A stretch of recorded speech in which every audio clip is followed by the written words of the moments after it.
This is the fifth part of our practice A for 2.2. We're going to look at numbers 15 and 18. For number 15, they tell you to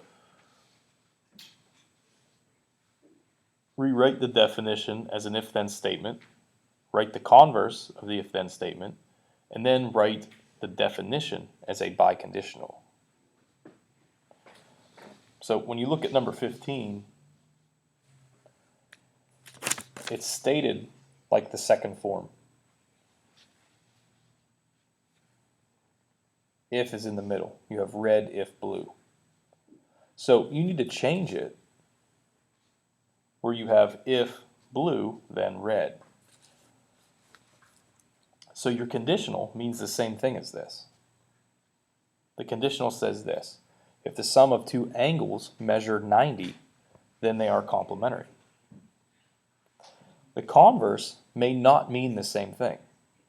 Converse, switch the red and the blue. So it looks like this. If two angles are complementary, then the sum of their measures is 90.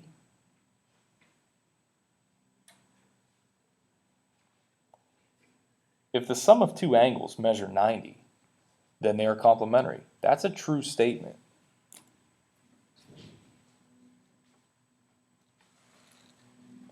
The converse, if two angles are complementary, then their angles have a measure of 90. That's true as well. When your conditional and the converse are both true, you can write a biconditional. All you would say is blue, if and only if red. And if you wanted to say red, if and only if blue, you could as well. So here's what we did. We wrote the sum of the two angle measures. Sum of the two angles measure 90, if and only if they're complementary. That's what a good definition is. Good definitions are reversible. They mean the same thing this way as they do that way. That's why you can write the biconditional. For the next section down, you have to decide whether the statement is a valid definition. So it's basically the same thing we did in the previous section. You have to determine if you could write the statement as a biconditional.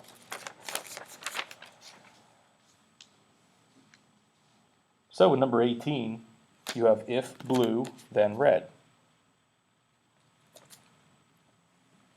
The converse of that would be if red, then blue. So it looks like this.